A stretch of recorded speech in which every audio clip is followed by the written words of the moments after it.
Hola, hola, muy buen día, qué gusto verlos, qué gusto saludarlos. Nos da bastante gusto que estén aquí con nosotros. Un saludo a las personas que se encuentran en el campus allá en Fresnillo, al pastor Paco y todas las personas que lo acompañan. Y bueno, también todos los que nos están viendo a través del campus en línea.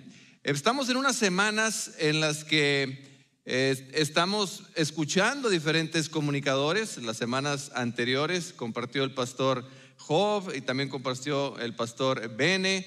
Y es una semana o un mes que le llamamos estilo libre. Cada comunicador comparte lo que Dios pone en su corazón. Y yo cuando me dijeron que iba a tener la oportunidad de compartir, dije, bueno, Dios, ayúdame a elegir ese tema que tú quieres que comparta. Y empecé a estar atento, y según pláticas con personas, preguntas que me hacían, empezaba a ver, este es un buen tema, y este es otro buen tema, y este es otro buen tema. Y escribí diferentes opciones, diferentes temas que podía compartir, y terminé inclinándome por este que voy a compartir el día de hoy, y creo que es lo que Dios quiere que comparta. Y si tú eres alguien que está por primera vez acercándose a Dios, creo que es un buen tema para ti. Creo que puedes aprender mucho de lo que se va a decir el día de hoy. Y si tú ya tienes tiempo de estar yendo a la iglesia, de estar buscando a Dios, creo que es un mensaje que nos va a retar para hacer una pausa en nuestro caminar y evaluarnos y ver si estamos poniendo en práctica lo que Dios nos dice, o lo estamos haciendo a un lado, o quizás se nos olvidó, no sé, pudiera haber diferentes razones. Pero creo que es un buen tema para todos. Todo el que venga con la intención de aprender algo de Dios, creo que algo nuevo vamos a aprender el día de hoy. Y bueno, probablemente la mayoría de nosotros hemos escuchado que Jesús es el Señor. ¿Has escuchado tú eso en alguna ocasión? Jesús es el Señor. Los primeros cristianos consideraron a Jesús como su Señor. Y la palabra griega de donde se tradujo este título para referirse a Jesús es Kyrios. Viene del griego Kyrios. Y esta palabra aparece más de 700 veces en el Nuevo Testamento, solamente en el Nuevo Testamento, para referirse a Jesús. Ya se utilizaba en el Antiguo Testamento para referirse a Dios, pero en el Antiguo Testamento más de 700 veces se traduce esta palabra para referirse a Jesús como Señor. Y hoy quiero hablarles de esto, porque yo estoy convencido de que si Dios dice en su palabra algo más de 700 veces, es porque es algo muy importante, es porque es algo que quiere que comprendamos bien. Y fíjense, actualmente en nuestro idioma usamos la palabra Señor, pero la usamos de una forma muy diferente a los tiempos de Jesús. Por ejemplo, ahora la usamos para referirnos a un hombre adulto o que se vea como adulto. Quizás alguien joven se ve como adulto, que se vea como adulto, hablarle a esa persona de manera respetuosa o de cortesía. Esa persona, ese hombre puede ser conocido o puede ser un desconocido. Por ejemplo, decimos el señor de la tienda, el señor de la esquina y el señor X. Si tú tienes más de 30 años, probablemente ya te llamaron señor en alguna ocasión. Probablemente ya lo hicieron. También usamos la palabra señor para referirnos a un hombre que se casó, que ya está casado. Así lo utilizamos actualmente. Por ejemplo, a principios de este año se casó Osvaldo, el que estaba aquí en el teclado, el director de la banda. Se casó Osvaldo y se convirtió en el señor Osvaldo. Y le decía, voy a comentar esto, y dice, no hombre, ¿desde cuándo que me decían señor? Bueno, te ves más maduro, Osvaldo, te ves más serio, no sé. Pero bueno, a algunos nos pasa esto. Y muchas veces, como pastor, asumo que todas las personas que asisten a la iglesia comprenden el significado de que Jesús es el Señor. Muchas veces asumo que las personas entienden lo que significa realmente que Jesús es el Señor. Pero me he dado cuenta que es un error. Me he dado cuenta que es un error suponer esto, porque muchas veces no comprendemos lo que realmente significa. Y entiendo que esto pueda suceder, no los estoy jugando, entiendo que esto puede suceder. De hecho, dije no comprendemos, porque cuando yo era nuevo en mi fe, cuando yo tenía poco tiempo de haber decidido conocer más de Dios, comprendía esto de una forma completamente diferente a como lo comprendo ahora. Y si soy muy transparente con ustedes, les confieso que ha habido ocasiones, no hace muchos años, ha habido ocasiones recientemente en las que, aún comprendiendo lo que significa, actúo como si no lo comprendiera, porque me conviene, porque pienso que es lo mejor para mí, porque creo que yo tengo la razón, pero por lo que sea, es un grave problema. Es un grave problema que nos trae consecuencias que vamos a lamentar. Necesitamos entender qué significa realmente que Jesús es el Señor.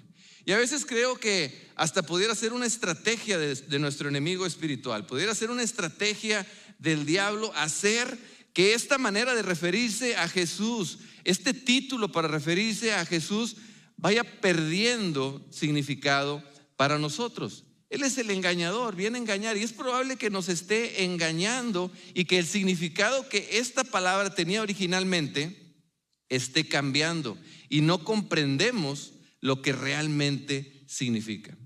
Por eso quiero hablarles de este tema y le he puesto por título a este mensaje: Jesús es tu Salvador, pero ¿es tu Señor? Porque son cosas diferentes y ahorita vamos a hablar un poquito más acerca de esto, pero piensa en esto: Jesús es tu Salvador, pero ¿es tu Señor? Y yo quiero asegurarme que los que me están escuchando, los que están en este auditorio, los que están con el pastor Paco, los que están viéndonos a través del campus en línea, quiero asegurarme que nos vamos a autoevaluar para ver si comprendemos lo que realmente significa esto. Yo quiero que lo mejor suceda en sus vidas. Yo quiero que se alineen con los planes, propósitos que Dios tiene para sus vidas, para la vida de cada uno de ustedes. Estoy convencido de que Dios tiene buenos planes para cada uno de nosotros. Y yo quiero hacer lo que está en mis manos, lo que está de mi parte, para que ustedes comprendan esto. Y yo estoy seguro que Dios ya hizo su parte o está haciendo su parte en cada uno de ustedes, está obrando en sus corazones, y Dios ya hizo su parte porque Él ya envió a su Hijo Jesús. Él ya envió a Jesús a pagar el precio por nuestro pecado, y cuando nosotros lo aceptamos como Señor, suceden cosas increíbles en nuestras vidas, cosas maravillosas en nosotros. ¿Lo creen? Así es. Quiero que vean un versículo que quiero compartir con ustedes, va a aparecer ahí en la pantalla, es Romanos 10:9. Dice que si confiesas con tu boca que Jesús es el Señor y crees en tu corazón que Dios lo levantó de entre los muertos, serás salvo. La justicia de Dios no es obtenida por obras, no es por algo que nosotros hagamos. La obtenemos al confesar y creer en la persona y la obra de Jesús. Entonces, cuando nosotros confesamos que Jesús es el Señor, es porque estamos de acuerdo con lo que Dios dijo acerca de Él, estamos de acuerdo con lo que Dios dijo acerca de Jesús, estamos de acuerdo también con lo que Jesús dijo de sí mismo. Ya conocemos lo que Jesús dijo de sí mismo y estamos de acuerdo. Significa que reconocemos que Jesús es Dios, que Él es el Mesías y que su obra en la cruz es la única manera de salvación para la humanidad. Eso es una de las cosas que implica decir que Jesús es nuestro Señor. Y no debemos de olvidar todo lo que significó para los primeros cristianos confesar a Jesús como el Señor. Ahora ha perdido algo ese título, pero no debemos de olvidar lo que significó en aquellos tiempos. Por ejemplo, en aquellos tiempos ningún judío, ningún descendiente de Israel, ninguno de las personas que descendían de Abraham, que conocían la ley de Dios, que obedecían al Dios verdadero, ningún judío diría Jesús es el Señor si en realidad no confiara en Él. Porque Kyrios era usado para referirse a Dios. Entonces ningún judío iba a usar este nombre para referirse a Jesús si no estaba seguro de que Él era Dios. Ningún gentil, alguien que no era judío, alguien que no conocía de Dios, que no estaba interesado en seguir sus leyes, obedecer sus mandamientos, diría que Jesús es el Señor si no hubiera dejado de adorar al emperador de ese entonces como Quirios.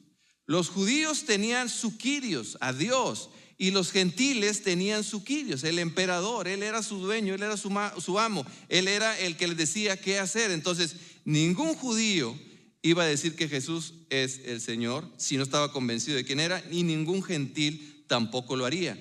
Probablemente cualquiera de los dos que lo dijera podía ser condenado a muerte. Entonces no era cualquier cosa.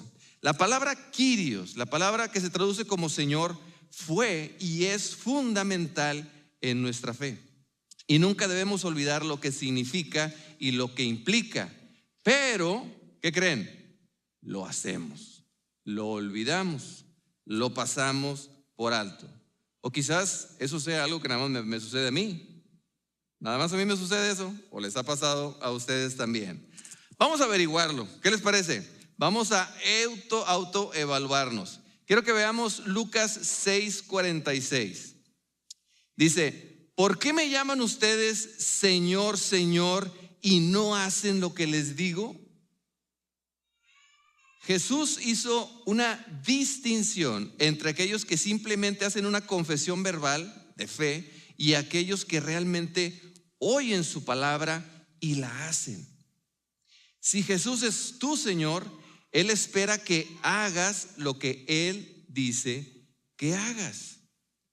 Y esta advertencia de Jesús se aplica para la gente que dice Señor, Señor, y sin embargo su vida espiritual es completamente diferente o no tiene nada que ver con su vida diaria. Estas personas pueden ser personas que van a la iglesia todos los domingos y a las demás actividades, cumplen con algunos deberes religiosos, los que ustedes quieran, pero pecan contra Dios y contra los hombres, así como lo hace cualquier otro creyente. Esa es una realidad. Hay personas que hablan como ángeles y tú los escuchas hablar y dices, wow, pero viven como demonios. Y dices tú, ay, esa es una realidad. Y Jesús expuso esto en forma de una pregunta. Él dice, ¿por qué? ¿Por qué? Si no me vas a obedecer, ¿por qué seguir diciéndome Señor? ¿Por qué? No tiene caso. Luego, más adelante, en los versículos siguientes, Jesús explica lo que hace un prudente y lo que hace un insensato. Lucas 6, ahora versículo 47. Voy a decirles a quién se parece, dice Jesús, todo el que viene a mí y oye mis palabras y las pone en práctica. Estos 3 puntos son clave. Viene a mí, oye mis palabras y las pone en práctica. Se parece a un hombre que al construir una casa cavó bien hondo y puso el cimiento sobre la roca. De manera que cuando vino una inundación, el torrente azotó aquella casa, pero no pudo ni siquiera hacerla tambalear porque estaba bien construida.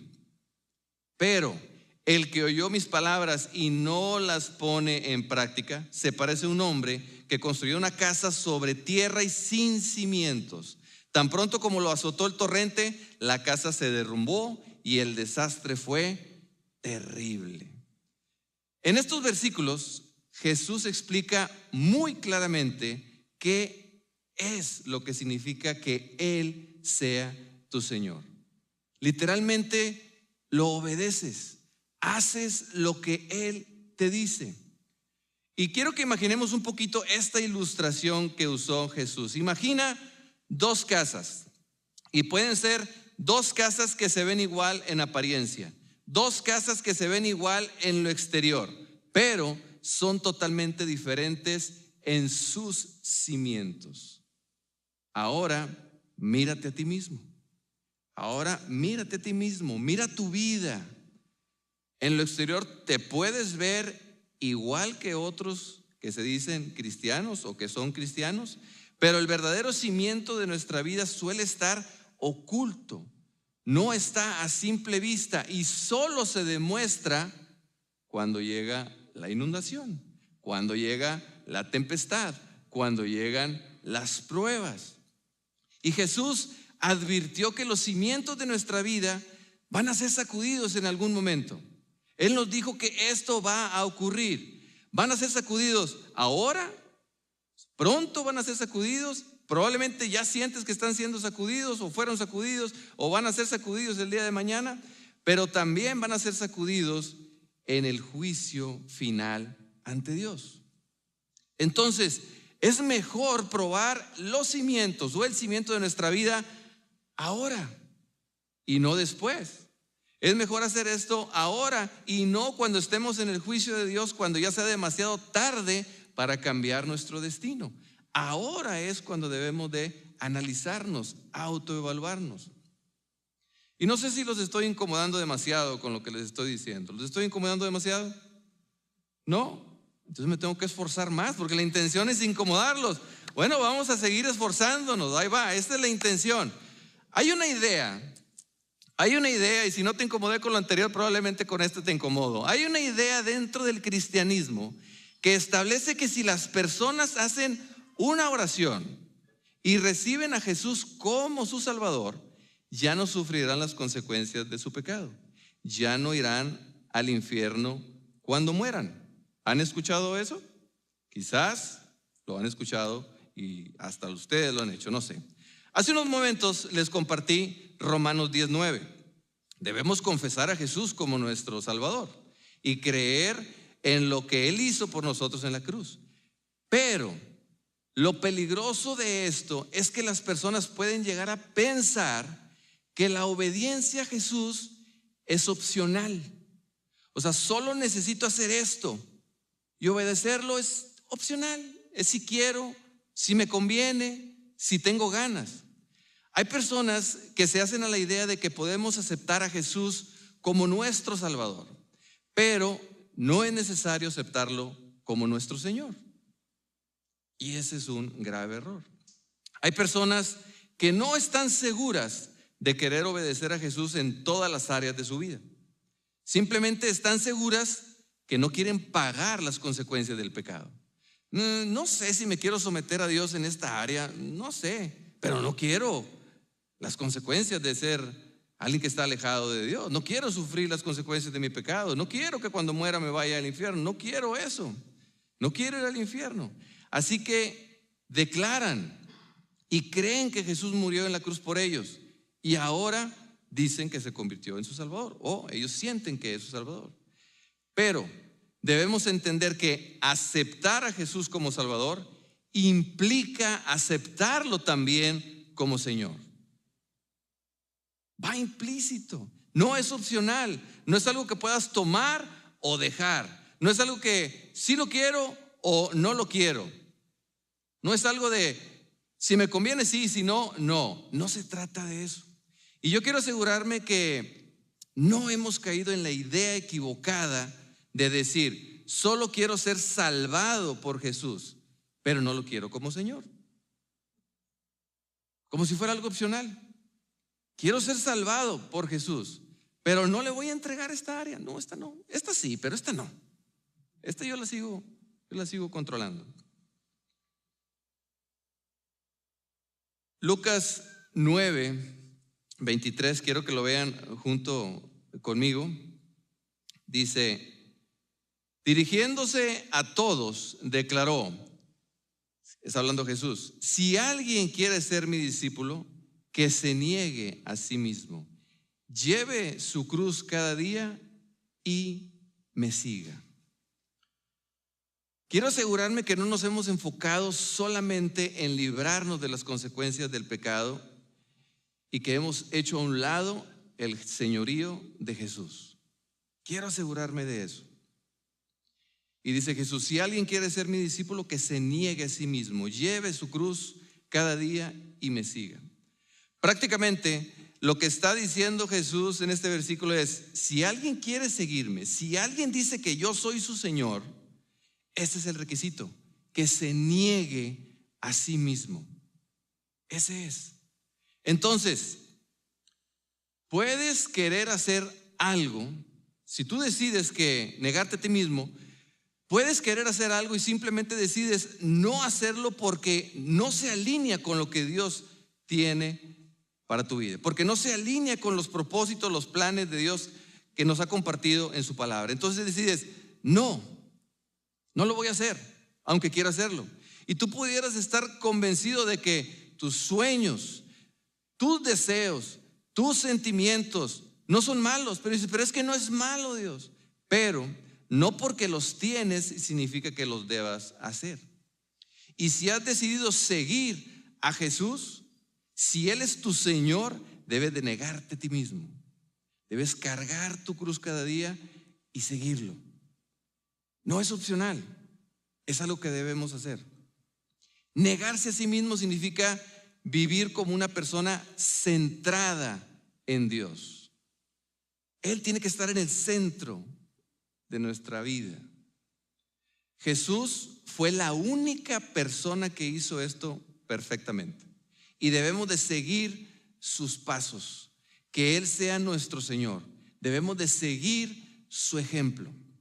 Y les voy a dar un ejemplo increíble. Cuando Jesús estaba en el jardín del Getsemaní, antes de ser crucificado, probablemente ya sabes todo lo que sucedió, Él se sintió muy angustiado. Él sabía lo que venía. Estaba tan angustiado, estaba angustiado a tal grado que sudaba gotas de sangre. Imagínense eso. Yo estoy seguro que ninguno de nosotros ha estado tan angustiado. Y Él en medio de esa situación, en medio de esta angustia, Él dice esto en Mateo 26:39. Padre mío, si es posible, no me hagas beber este trago amargo. Si es posible, no me hagas pasar por esto. Pero aquí está lo increíble. Pero no sea lo que yo quiero, sino lo que tú quieres, lo que quieres tú. Cuando vemos la vida de Jesús, podemos ver que Él siempre hizo la voluntad de su Padre, siempre hizo la voluntad de Dios. Y en esta situación específica que supera por mucho cualquier cosa que nosotros podamos enfrentar en nuestras vidas, Él nos pone el ejemplo de lo que debemos hacer. Y lo que debemos hacer siempre, en toda situación. ¿Qué has decidido tú cuando viene la tempestad? ¿Qué has decidido tú cuando viene la prueba? Cuando viene la tormenta. ¿Decidiste seguir el ejemplo de Jesús en el jardín del Getsemaní? ¿O vas a decidir seguir el ejemplo de Jesús? No sea lo que yo quiero, sino lo que tú quieres, Dios. O decidiste, o vas a decidir seguir el ejemplo de Adán en el jardín del Edén, que dijo, sea lo que yo quiera, no lo que tú quieres, Dios. ¿Qué vamos a hacer? ¿Qué vamos a elegir? Lucas 9:24 dice, porque el que quiere salvar su vida, la perderá. Y a todos nosotros nos gusta sentir que estamos en control de las cosas. Nos gusta sentir que tenemos el control de nuestra vida, de nuestras finanzas, de áreas importantes de nuestra vida. Nos gusta sentir que tenemos el control. Y puede que en ocasiones Dios nos pida que hagamos cosas que no queremos hacer. Y la verdad es que muchas veces nosotros podemos estar dispuestos a someter algunas áreas, dispuestos a hacer ciertas cosas, pero hay otras en las que no estamos dispuestos a obedecerlo. Piensa en tu vida. ¿Hay algo ahorita, hay algo actualmente a la cual tú te estás aferrando? ¿Hay algo que sabes que no se alinea de alguna manera con los planes de Dios o con la voluntad de Dios, pero no quieres renunciar a ello? ¿Te estás aferrando a ello? Fíjense lo que dice. Voy a volver a leer Lucas 9:24, pero ahora completo. Les leí la primera parte. Porque el que quiere salvar su vida, la perderá. Tú te estás aferrando a algo, vas a perderlo. Pero el que pierda su vida por mi causa, dice Jesús, la salvará. Y esta es una promesa para la vida futura. Jesús debe ser nuestro Señor porque es la única manera de encontrar la vida. Es la única manera. Y tal vez suena extraño decir que nunca viviremos hasta que caminemos hasta la muerte con Jesús. Pero esa es la idea. No puedes ganar la vida de resurrección sin morir primero. Esa es la idea. Lucas 9:25, siguiente versículo. ¿De qué le sirve a uno ganar el mundo entero si se pierde o se destruye a sí mismo? ¿De qué sirve? Y es increíble que Jesús mismo tuvo la oportunidad de ganar el mundo entero. Probablemente si tú has leído la Biblia antes, has leído cuando Jesús fue tentado por Satanás. Y este fue una de las tentaciones que le dio. Me dijo, mira, ves, todos estos reinos van a ser tuyos si me adoras. Pero Jesús no cedió a la tentación. Jesús no cayó en el engaño y en su lugar encontró vida y victoria en la obediencia a Dios. Y es algo que nosotros tenemos que hacer. Y yo quiero preguntarte, ¿estás ignorando el señorío de Jesús? Intentando aferrarte, intentando ganar algo en este mundo. ¿Estás aferrándote a algo? ¿Te has puesto a pensar si realmente vale la pena? ¿Te has puesto a pensar no en lo inmediato, sino más allá, en lo eterno? También quiero preguntarte si ya habías considerado el costo de elegir a Jesús como tu Señor, o solo estás considerando los beneficios de elegirlo como tu Salvador. ¿Qué es lo que tú has considerado? Lucas 9, ahora más adelante, unos versículos más adelante, en el 57 dice: iban por el camino cuando alguien le dijo a Jesús: te seguiré a donde quiera que vayas. Suena bien. Y Jesús le dijo: las zorras tienen madriguera y las aves tienen nido. Le respondió Jesús: pero el Hijo del Hombre no tiene dónde recostar la cabeza. A otro Jesús le dijo: sígueme. Y respondió: Señor, primero déjame ir a enterrar a mi padre. Y Jesús le dijo: deja que los muertos entierren a sus propios muertos, pero tú ve y proclama el reino de Dios, le replicó Jesús. Otro dijo también: te seguiré, Señor, pero primero déjame despedirme de mi familia. Y Jesús le respondió: nadie que mire atrás después de poner la mano en el arado es apto para el reino de Dios. Más adelante voy a tratar de explicar esos versículos que están súper interesantes. Porque yo creo que probablemente Jesús recibió muchas ofertas espontáneas como esta. Muchas personas le dijeron: te voy a seguir. Sobre todo las personas que veían los milagros que hacía, los beneficios de seguirlo y quizás las comidas que Jesús daba, ¿verdad? Porque daba unos banquetes bien ricos. Entonces, pues era bueno seguirlo. Entonces probablemente varias personas le decían: yo te voy a seguir a donde quiera que vayas. Pero me parece interesante la manera en que Jesús le respondía a la gente que decía que quería seguirlo, porque es muy diferente a la manera que muchas veces nosotros respondemos a las personas que dicen que quieren seguirlo. Para empezar, nosotros muchas veces le pedimos a las personas, casi le rogamos a las personas que sigan a Jesús y les decimos que es la mejor decisión que pueden tomar. Y es la verdad, o sea, estoy de acuerdo, es la verdad y debemos de animar a las personas. Pero lo que me llama la atención es que Jesús no respondía a estas declaraciones enfocándose en los beneficios de seguirlo, sino en el costo de seguirlo. Él respondía diciéndoles cuál era el costo. Es como si la respuesta es: ok, pero ¿estás seguro de que quieres que sea tu Señor? ¿Estás seguro? ¿Ya consideraste todo? ¿Sabes todo lo que implica? Eso era prácticamente lo que Jesús decía. Jesús no pintaba una versión atractiva, bonita de lo que era seguirlo. Él respondía honestamente. Él quería que las personas supieran realmente lo que significaba. ¿Quieres seguirme? En los pasajes que acabo de leer, ahí en Lucas 9:57 dice: ¿quieres seguirme? Pues trabajo mucho, descanso poco, no tengo dónde recostarme. Siempre nos vamos a estar moviendo de un lugar a otro para ir compartiendo las buenas nuevas y no tengo una reserva de recursos. Dios es el que va a suplir las necesidades. Así le dijo el primero. ¿Quieres seguirme? Así va a ser. A otro que Jesús le dijo, sígueme, y la respuesta del hombre fue, primero déjame ir a enterrar a mi padre. La respuesta puede ser malinterpretada y podemos decir, oye, Jesús, qué inhumano, qué malo, ¿por qué no lo dejó? Pero la realidad es que este hombre no estaba pidiéndole permiso a Jesús para ir y cavar una tumba para su papá que ya había fallecido. No, lo que realmente estaba diciendo es, déjame estar con mi padre hasta que se muera. ¿Cuándo? No sé, probablemente sea un periodo de tiempo largo.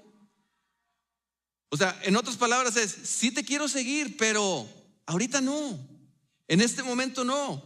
Tengo una buena razón para no seguirte. Eso es lo que le respondió al segundo.